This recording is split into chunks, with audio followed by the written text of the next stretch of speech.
Burmese python.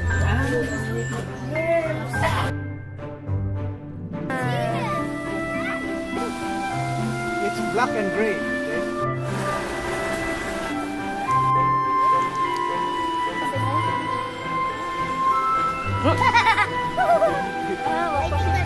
Makap?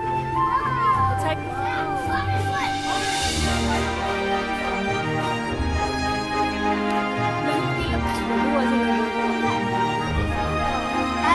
Nagkikilang baby.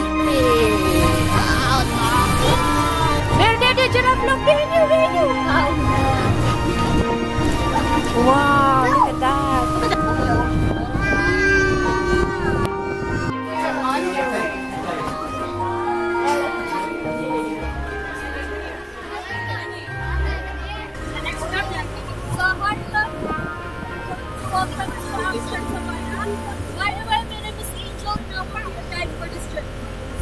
To water back because they love to follow the water. That's why we have some. The color of the zebra is black skin with a white stripe, and same as our fingerprints, the zebra has their own unique patterns on their body, so they have different stripes on their body.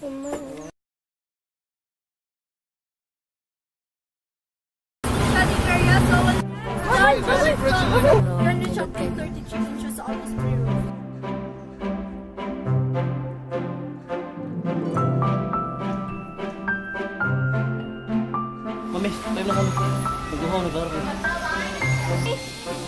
Cute! It's moving. But they're cute. Who is sleeping? One lion is alive. Pasha.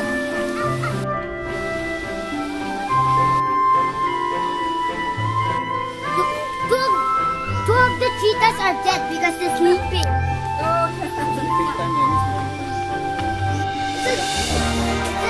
Oh my gosh, they're coming. I didn't understand. No. I started meow, but he didn't. Wow.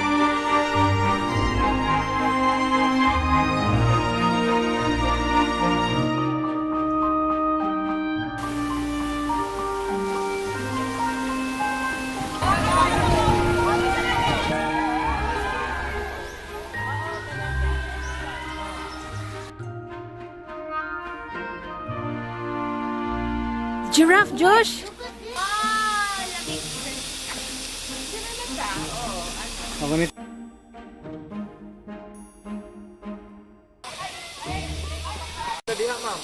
Lami.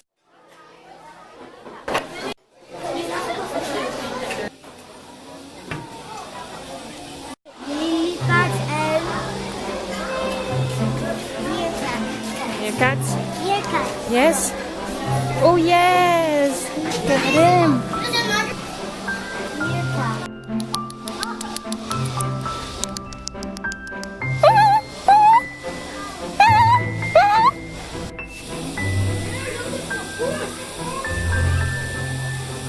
Look at that. There's a black swan here. White one. Oh my gosh. And including yellow, red, and white and black.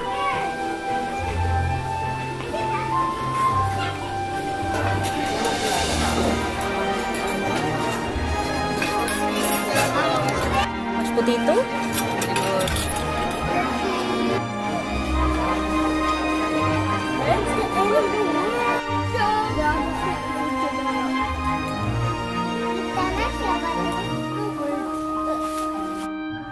Oh, pelican. Dalong, ha? Pelican.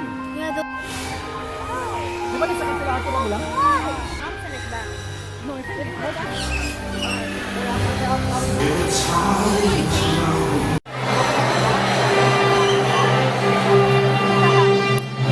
Good afternoon, ladies and gentlemen.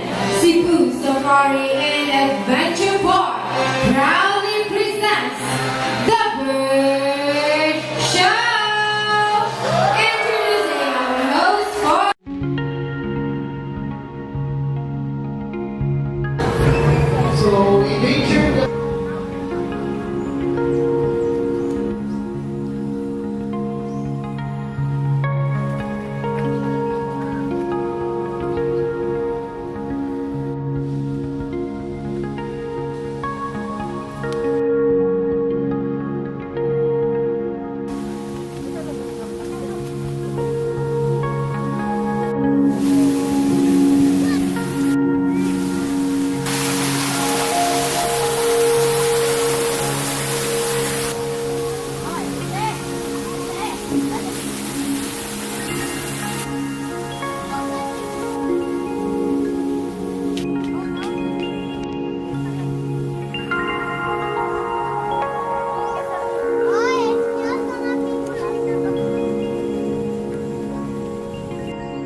Just a quick review about the safari.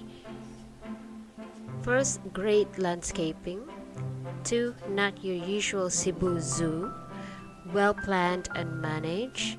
4, fantastic food at the outpost. Friendly and accommodating staff. Worth it. This is their parking space, just in case you're wondering. You don't have to worry about the parking space because the property is very big. Now, for the pricing, the rates, admission is 800 pesos per head. Kids 2 to 3 feet are 50% off, while kids below 2 feet are free of charge. They have a measuring ruler that is just located in front of the cashier counter, so the kids are required to stand in front of it to be measured. There is also a senior citizen and PWD discounts available. You must present your senior citizen card in order to avail the discounts. And also they have a birthday promo as of this date, the date of the video. It was my husband's birthday, so we were able to avail their birthday promo. If you have a member in the family who is having a birthday, don't forget to bring their IDs showing their birth date. Okay. They also accept credit cards. They are open Wednesday, Thursday, Fridays, Saturdays, Sundays, and holidays, 8 a.m. to 5 p.m. and the last selling of tickets is 1:30 p.m. So just take note on that so that you can plan your adventure properly. And then no food and drinks, including water, are allowed into the park. Wear light clothing, comfortable shoes or slippers. Bring a hat or cap. Okay, 3 hours to complete the tour. So take note on that as well. So if you want, if you need more information about the Cebu Safari, just go to their website cebusafari.ph. So a lot of information are already in their website. You need to visit that for more updates and all. Okay, so I hope you enjoy the video, guys. Give me a thumbs up, like, comment, and yep, I'll see you in the next video. Thank you for your time. Bye bye.